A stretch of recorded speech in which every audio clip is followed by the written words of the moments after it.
Mandou selar o cavalo e cavalgou para a aldeia do pai, onde nascera e passara a infância. Quando passava pelo lago, onde antes havia sempre dezenas de camponesas, que tagarelando batiam a roupa com as pás e enxaguavam, viu que não estava ali ninguém e que apenas vogava no meio do lago uma pequena balsa, desamarrada, meio coberta de água e inclinada de lado. O príncipe Andrei aproximou-se da guarita. Junto ao portão de pedra não havia ninguém. A cancela estava aberta. As veredas do jardim já se tinham coberto de ervas. Os vitelos e os cavalos andavam pelo parque à inglesa. O príncipe Andrei aproximou-se da estufa. Os vidros estavam partidos, as árvores nos vasos caídas, outras secas. Chamou o jardineiro, Taras. Ninguém lhe respondeu. Contornando a estufa, viu que o tapume trabalhado estava todo destruído e que tinham sido esgaçados ramos das ameixoeiras com os frutos. Um mojico velho, o príncipe Andrei lembrava-se na sua infância o ver sempre junto ao portão, estava sentado num banquinho verde a entrançar alpargatas. Era surdo e não deu pela chegada do príncipe Andrei. Estava no mocho em que costumava de se sentar o velho príncipe e tinha ao seu lado penduradas nos galhos de uma magnólia partida e seca as tiras da entrecasca. O príncipe Andrei aproximou-se da casa. Tinham sido cortadas várias tílias do velho jardim. Uma égua malhada andava com o seu potro mesmo junto à casa, no meio do roseiral. Os contraventos das janelas estavam pregados. Embaixo estava uma janela aberta. Um rapazinho, servo doméstico, ao ver o príncipe Andrei, entrou a correr para dentro de casa. Alpátides fizera partir a família e ficara sozinho em Licigória. Estava dentro de casa a ler as crónicas dos santos. Mal deu pela chegada do príncipe Andrei, Alpátides, com os óculos no nariz, abotoando-se, saiu de casa. Aproximou-se rapidamente do príncipe Andrei e, sem dizer nada, chorou e beijou-o no joelho. Depois, desgostado com a sua fraqueza, desviou-se dele e pôs a relatar o estado da situação. Todas as coisas caras e preciosas tinham sido levadas para Bogucharovo. 100 arrobas de grão também foram levadas. O feno e o grão termês, uma colheita extraordinária, segundo Alpátides, tinham sido ceifados e levados pela tropa. Os mujicos estavam arruinados. Alguns tinham ido também para Bogucharovo. Outros, poucos, tinham ficado. O príncipe Andrei, interrompendo, perguntou quando tinham partido o pai e a irmã, subentendendo que para Moscovo.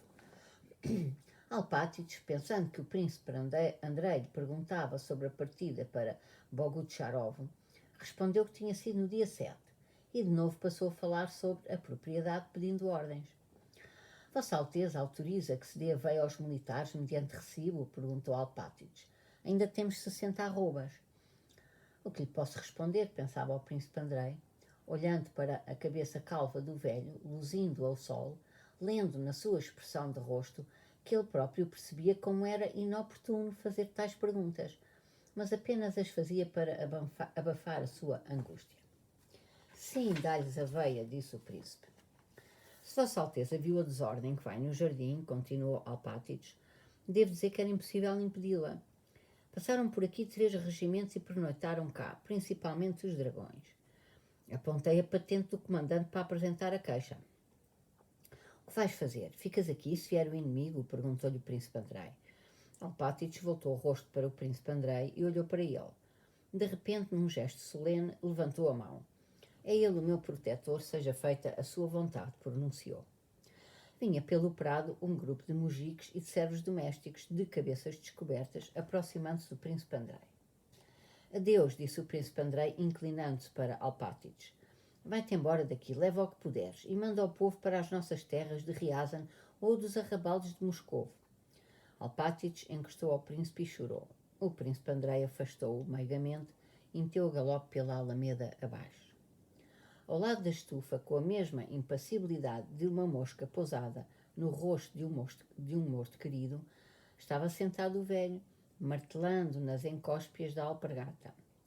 2 garotas com ameixas nos regaços que tinham colhido nas árvores da estufa vinham a correr de lá e esbarraram contra o príncipe Andrei. Ao ver o amo novo, a rapariga mais velha, com a cara assustada, agarrou na mão da mais nova e escondeu-se com ela atrás de uma bétula, deixando as ameixas verdes que colhera espalhadas pelo chão. O príncipe Andrei virou-lhes rapidamente as costas, com receio de que elas tivessem percebido que ele reparara nelas. Teve pena daquela rapariga bonita e assustada. Receava olhar para ela, mas ao mesmo tempo era o que lhe apetecia muito fazer. Foi inundado de um sentimento novo, agradável e calmante, quando, ao olhar para as duas raparigas, compreendeu que existiam na vida outros interesses humanos que lhe eram alheios de todo em todo, mas que nem por isso deixavam de ser tão importantes como os interesses que o preocupavam. Aquelas miúdas, por certo, ansiavam uma única coisa: levar e comer sem serem apanhadas todas aquelas ameixas verdes. E o príncipe Andrei, solidário com elas, desejava que elas tivessem êxito na sua empresa. Não se conteve e olhou para elas mais uma vez. Achando-se já em segurança, as raparigas saíram do esconderijo e, palrando nas suas vozes fininhas e segurando os regaços, deitaram a correr rápida e alegremente pelo prado fora. O príncipe Andrei, ao sair da área poeirenta da estrada por onde seguiam as tropas, refrescara-se um pouco. Mas, quando saiu de Licigori, entrou de novo no caminho das tropas e foi juntar-se-lhes quando faziam alto à beira da barragem de um pequeno lago. Passava da 1 da tarde. O sol, bola vermelha no meio da poeira, queimava insuportavelmente as costas através da sobrecasaca preta.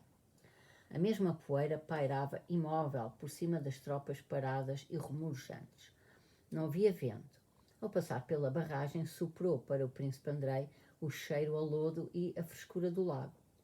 Apeteceu-lhe entrar na água por mais suja que estivesse. Olhou para o lago, de onde chegavam gritos e risos.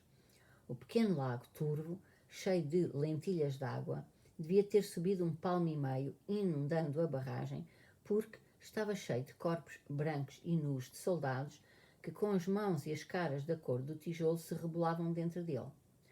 Toda aquela carne humana, branca e nua, chafurdava às gargalhadas e aos gritos no charco sujo, como pimpões no balde.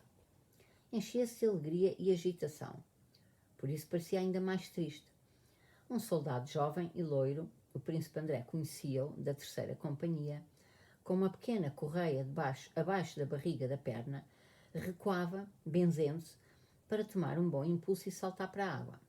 Outro, um sargento moreno de cabelo sempre desgrenhado, musculado, soprava alegremente, vertendo água por cima da cabeça, com os braços cobertos de pelos negros até aos pulsos. Ouvia-se como davam palmadas uns aos outros, gritavam, soltavam uf. Nas margens, na barragem, na água, por todo lado se viam corpos brancos, sadios, musculados. O oficial Timóquin, de narizinho vermelho, limpava-se em cima da barragem e envergonhou-se ao ver o príncipe, mas atreveu-se a dirigir-lhe a palavra. Que bom, Alteza, não quer, disse. Está sujo, disse o príncipe Andrei, franzindo a cara. Limpamos já isto para si. E Timóquin, que ainda não acabara de se vestir, correu a limpar.